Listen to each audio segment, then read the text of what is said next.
પ્રશ્ન પૂછો જી ગોપાલભાઈ, આજે રોજ ગાંધીધામ મધ્ય તમે જે સભા યોજી છે એને લઈને શું કહેશો?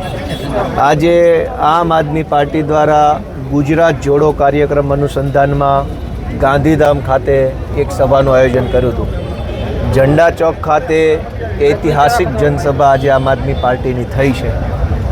ગાંધીધામના ઇતિહાસમાં કોઈ દિવસ લોકો ન આવ્યા હોય એટલી મોટી સંખ્યામાં ગાંધીધામમાંથી અને આસપાસના ગામડામાંથી વેપારીઓ, ખેડૂતો, આગેવાનો, વડીલો બધા આવ્યા અને આ કચ્છના આમ તો ઇતિહાસમાં આમ આદમી પાર્ટીના ઇતિહાસમાં બહુ મોટી સભા થઈ એ બદલ હું ખુશી વ્યક્ત કરું છું. અમારી આમ આદમી પાર્ટીની ટીમને પણ શુભેચ્છા આપું છું.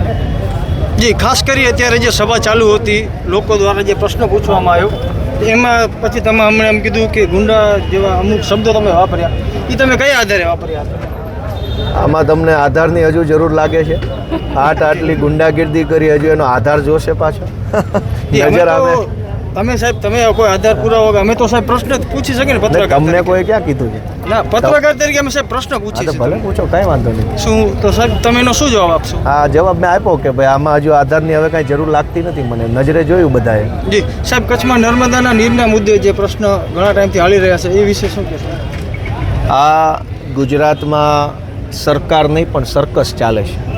એટલે માત્ર નર્મદાના પાણીનો જ પ્રશ્ન નહીં, ખેડૂતોને ટેકાના ભાવનો પ્રશ્ન, સમયે જરૂર પડે ત્યારે ખાતરનો પ્રશ્ન, આ શિયાળુ વાવેતર થશે ત્યારે સિંચાઈના પાણીનો પ્રશ્ન, રોડનો પ્રશ્ન, શાળામાં શિક્ષકનો, દવાખાનામાં ડૉક્ટરનો, ડેપોમાં બસનો, હજારો પ્રશ્નો છે.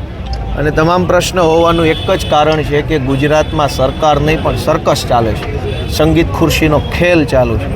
જનતા જાગૃત થાય, સર્કસ અટકાવે, આ સંગીત ખુરશીની રમત અટકાવે, ખરા અર્થમાં લોકનેતાઓ ચૂંટાય, વાસ્તવિક નેતાઓ ચૂંટાય, પૂતળાઓના બદલે વાસ્તવિક નિર્ણય લઈ શકે એવા માણસો જ્યારે આવે ત્યારે કચ્છના પ્રશ્નથી લઈ કાઠિયાવાડના પ્રશ્નથી લઈ તમામ આખા ગુજરાતના પ્રશ્નોનું નિરાકરણ આવશે. કચ્છમાં સાહેબ અનેક ફેક્ટરીઓ આવેલી છે, દિલ્હી જેવી હાલત થઈ રહી છે અત્યારે, ચારે બાજુ પોલ્યુશન વધી રહ્યું છે, એ વિશે મને શું કહેશો? એ બાબતે હજુ મારી પાસે કોઈ માહિતી નથી. આભાર.